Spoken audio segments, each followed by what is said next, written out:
Hello students, welcome to my channel Shalini Tutorial Classes. Today we are going to do a very important chapter for class 10, that is physics, electricity. Now what is electricity? Every time it comes to your mind, does it something which is free in the air available, or is it like a plant which grows in the soil?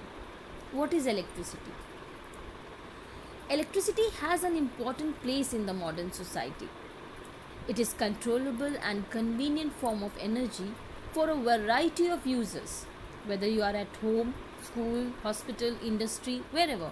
For an example, the first thing morning you get up, the first thing you need is to charge your mobile, your laptop. You use different kind of appliances which are present at home, right from the refrigerator, microwave, air conditioner, everything runs by electricity. That means it has an important role. We can't dream of a day just without electricity. So in short, if we come to know what is electricity, electricity is expressed by the amount of charge flowing through a particular area in a unit time. Rather, in a very short form, if I'll say, electricity is the rate of flow of electric charge. That means in a particular given time, the amount of electric charge flowing is called electricity. So from this short definition, you are coming across three different words. If you understand these three terms, the chapter concept would be almost clear to you. As you can see in the slide, the flow of electric charge carried by moving electrons through a conductor. So the three new terms are electric charge, moving electrons, and conductor. Now what is electric charge? What is charge? It is just like a mass. The charge is the fundamental property of matter.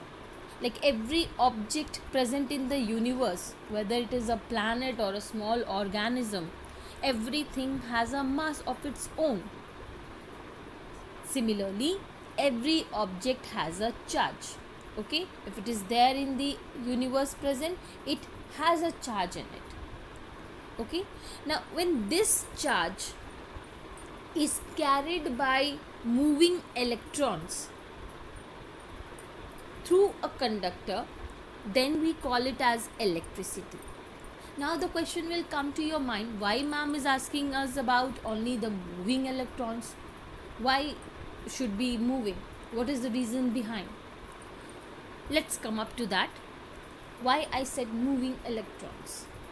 To this, just bring a recap of the structure of atom which you did last year in chemistry. Structure of atom, when you have a look, you know very well there are three subatomic particles of it: neutrons, protons, and electrons. Now neutrons are the one which are neutral, no charge. Protons carrying positive charges, whereas electrons are negatively charged. And if you see, the neutrons and the protons are there present in the nucleus and they are fixed, they cannot move, whereas the electrons are free to move. They move as per to the stability.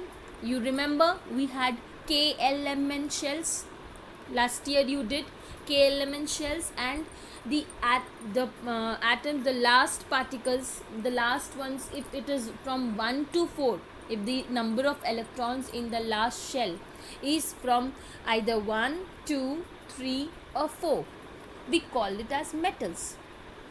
Yes, because in order to achieve the target of 8 electrons in the last shell, it has to gain more electrons. So rather what it do, it quits. It is better for it to quit those electrons and to become itself stable. Whereas if it moves, it has 5, 6, 7. If it has these three number, then it is termed as non-metals, and they have the tendency to gain the electrons rather losing electrons? Yes or no? Because you have the less number to attain the target 8, and once you reach the target 8, it becomes inert gases and the noble gases. So now did you understood why it is mostly happening in the metals?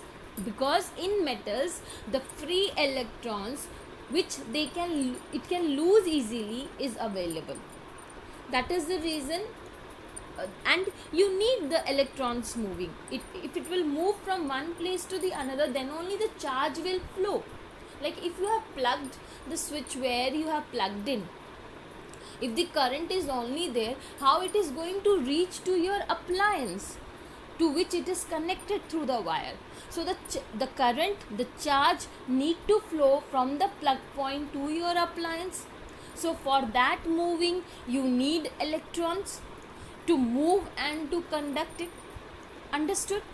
So if going back to what we discussed, electricity, it is the flow of electric charges.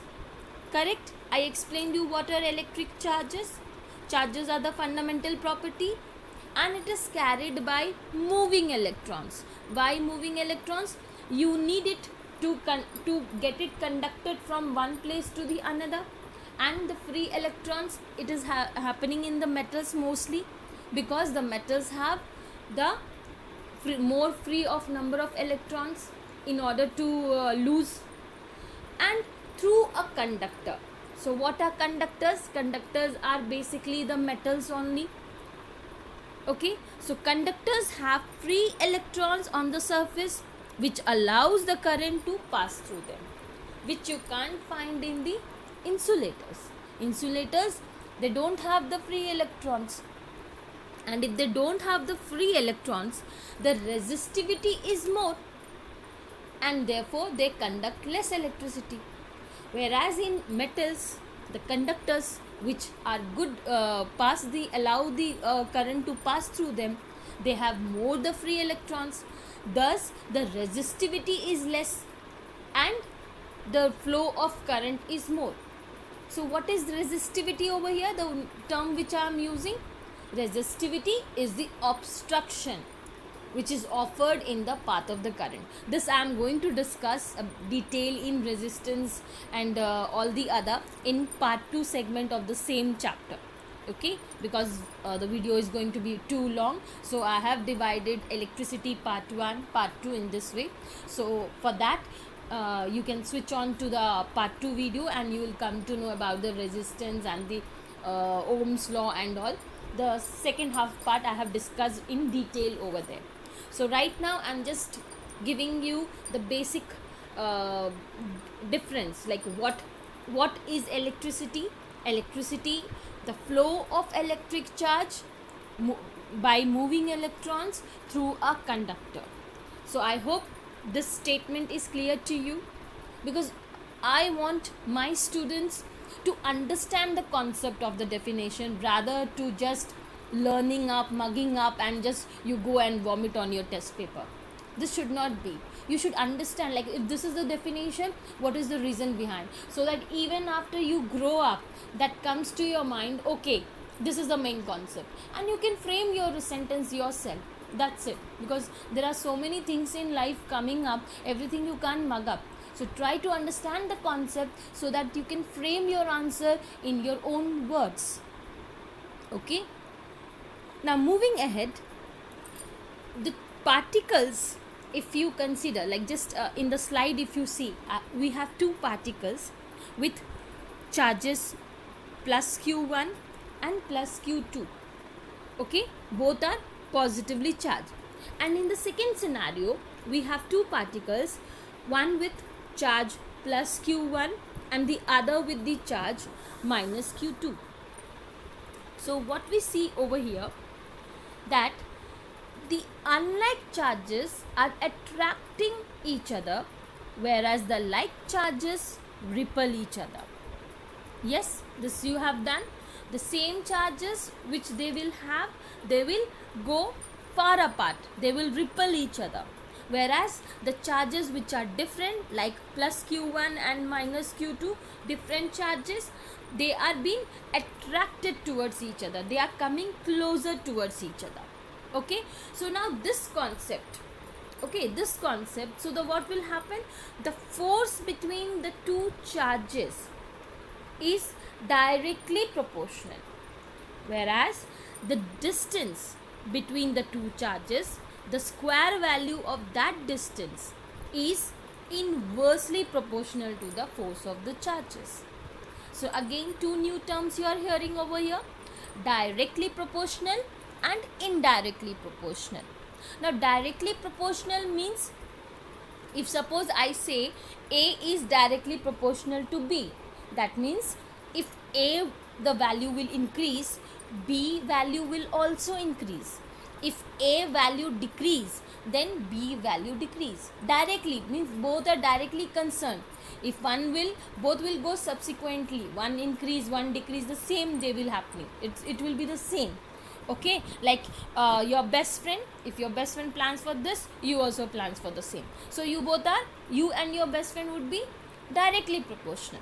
Okay, just to remember, just a tip to remember how you will remember what is directly proportional. And in inversely, what happens? Inverse, just the opposite, means if A will increase, B will decrease, and if A will decrease, then B will increase. Okay, inversely, the word inversely, just the opposite. So if one you remember, the other one you can just do the inverse of that. Okay, so what is happening, if somebody will ask you, there are two charges, what would be the force? Numericals, you will be facing numericals, we will be doing up separately for the numericals part. So if the force between the two charges, what it is directly proportional to the product of the charges between them, and inversely proportional to the square of the distance between them. So I can write the force is equals to q1 into q2 by r square, and k is my constant term. Okay, so one formula for the numerical, how it is coming up, I hope it's clear to you now. Any issue, please comment me, so that we will look after for that further in the next videos. Okay, now the electrons, the moving electrons, like we discussed, there are free moving electrons which are carrying the charges from one place to the another. Now how these charges, like we say, no, the charges are flowing from one direction to the another, and they will stop after some while, like if you switch off or you switch on, you are regulating it. Okay, now to this, always you might have seen in the circuit diagram, there is a potential difference marked over there with capital V. Okay, so the mind, in your mind it will come up, ma'am, what is this potential difference? Okay, so potential difference between the 2 points is an electric circuit carrying some current as the work done to move a unit charge from one point to the another. Means, I'll tell you, like you are having suppose two beakers, you are having two beakers with water in it, both are connected to each other, and one will have at a certain level, suppose 10, labeling 10, and the other is having the water level, suppose at the labeling of 18. Okay, now what will happen, since they both are connected, since the level which is having the water at the level of 18, water will flow and come to the beaker of A, and that flow of water will continue unless A and B both come in the same level. This happens in water. You can see the water, if two are in different levels, the water will start flowing from one where it is in the higher to the one where it is in the lower. So in this scenario, what is happening, it is flowing from high level to the low level, and once the level is attained, the flow stops. That means if you need that water to keep on flowing, that flow should be continuous. That means you have to always maintain that difference in the level. If you maintain that difference in the level, you can attain that flow. The continuous flow of water is achieved. Similarly, if you want the current to keep on flowing, you need to have the moving electrons, and there should be a difference between from one terminal to the other terminal, and that difference is known as potential difference. Okay, and how we are going to maintain that difference?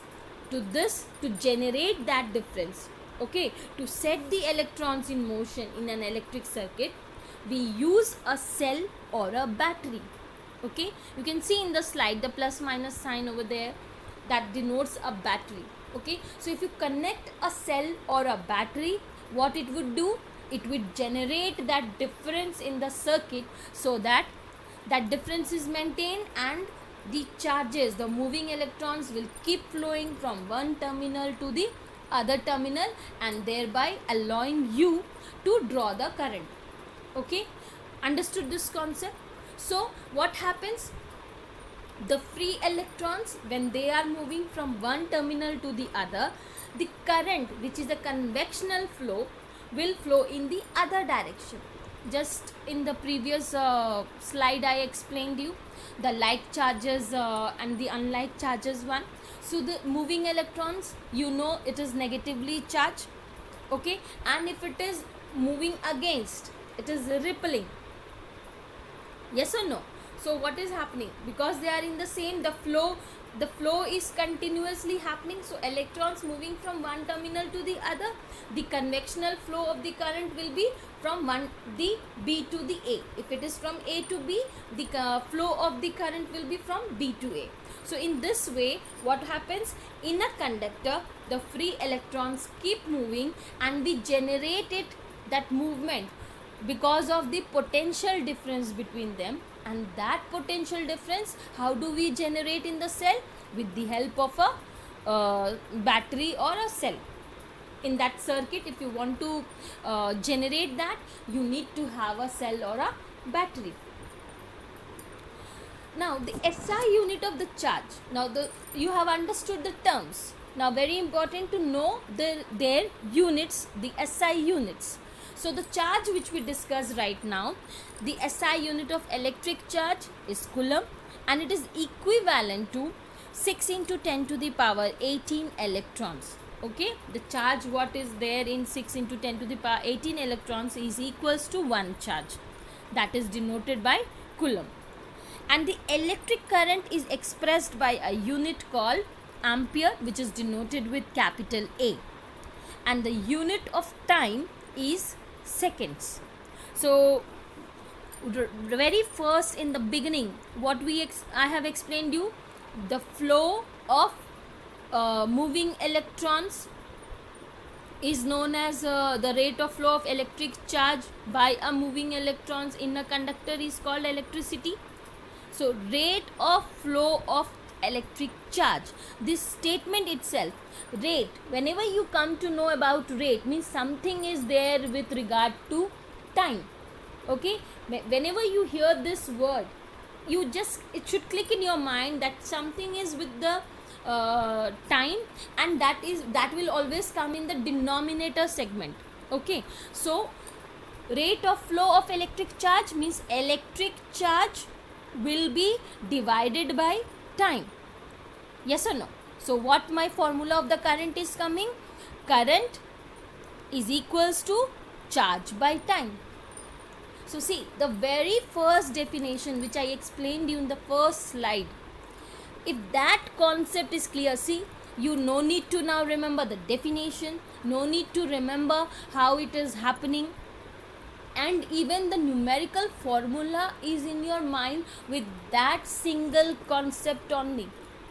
Understood? You are not learning any formulas or anything. Simply because you understood that very first statement, everything is very easily coming up into your mind. Getting? So children, leave that scenario of mugging up, learning everything. Okay? Understand the concept. You can do it very well. If you learn, there is always a chance that you can forget in the exam room because of the tension of those question papers, the faces of those invigilators and everything make you confused and in nervousness and tension. You forget, you know you have studied the whole night, but over there due to nervousness, that examination hall, that phenomena is that such a way that everybody get nervous. It's not like that only you people are, it happens with everybody. So why not to get rid of that nervousness, understand the concept in your mind. No, there will be no fear of forgetting. If in the exam room, okay, what is the numerical of current, you forgot, no need to worry. You know what is current, it is just the rate of flow of electric charge. Now you know if rate is there, that means something is to be divided in the denominator segment, that means the time should be there. And flow of electric charge, that means charge is to be divided by time. So current numerical came, I is equal to Q by T. Simple. I hope these tips would be useful to you. Please write me in the comment section how you like these tips, okay? And we'll be sharing many more such tips in my upcoming videos. So in the circuit you can see over there, there are two diagrams showing open switch, closed switch. Open switch means when the charges are allowed to flow, the difference is maintained, okay? Open switch, but somewhere it is obstructed, means that difference you are stopping it, that continuous flow is not there, then we call it as an open switch, or rather in a very simple English word, if you say off, the switch is off, okay? And a closed switch, the circuit is complete, the potential difference is maintained, the moving electrons are moving with the charges along with them, and the current is drawn by the bulb and the bulb is glowing. This is closed switch. In a very simple word, your switch is on, okay? Closed switch means the circuit is complete and the current is drawn by it. Now we come to the next topic, electric potential and the potential difference. Now I have given you an very basic idea what is potential difference right now, that in order to maintain the difference so that the electrons could be made to move in an electric circuit, okay, we set that electrons and that is generated, the cell generates a potential difference across its terminal, and that potential difference is measured in the terms of volts, which is denoted with capital V.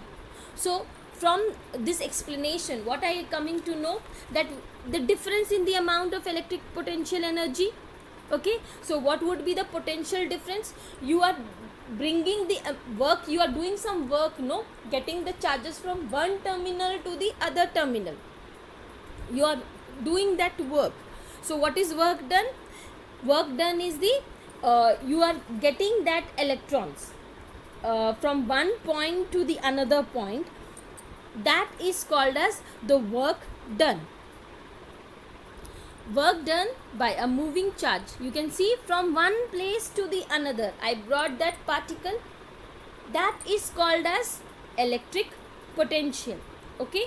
And from here we come to know that the potential difference concept from here only, that what is potential difference?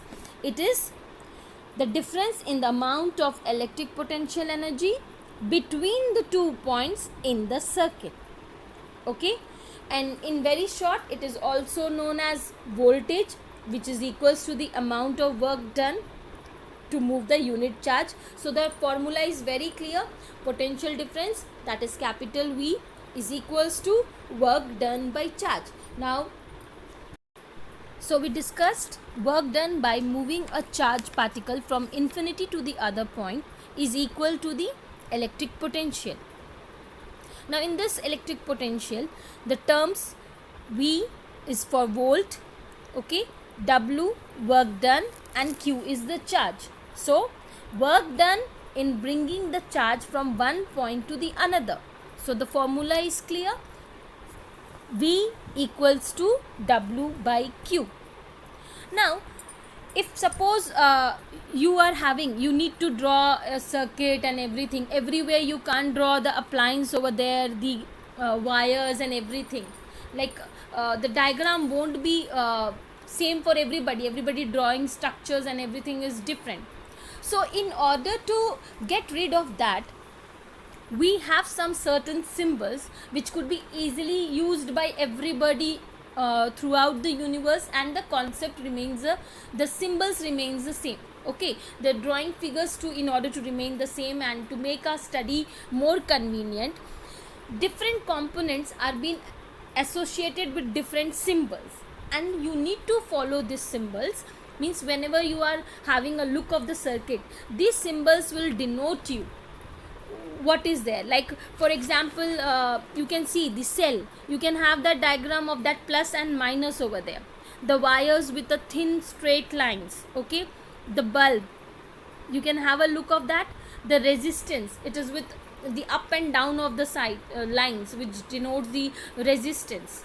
So the electric circuit is always having a cell, that is a battery, a plug key, and different electrical components connecting wire.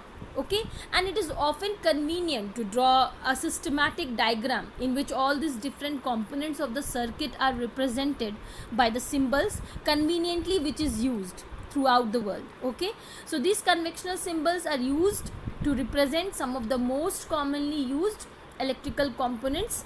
Okay, and you can go through this table and have a look. So having a quick recap, if you understood what we did till now, I hope you will be able to answer this question and judge your own self how much you understood. Like the first question, what is the difference between a conductor and an insulator? Conductor and the insulator. Conductors are the one which allows the current to pass through them. They have more the free electrons, less resistivity, whereas in insulator do not allow the current to pass through them, they have more the resistivity. Okay, then what is the difference between open and closed circuit? Open circuit means you are not drawing the current through it, the current is not drawn from that, whereas in the closed circuit you are drawing the current from there. The appliance, short word, closed circuit switch on, open circuit switch off. The diagram also I have shown you. Okay, so these are the points. If you understood, you will be able, like these are the basic questions which are there from the part till the video we have done. Okay, I hope the video would be helpful to you to understand. Stay tuned for many more videos for all the subjects, basically science, maths, English. Okay, stay tuned with my channel, and thank you for watching. And if you like it, please like, subscribe, share and comment. Thank you. Bye bye. Have a nice day.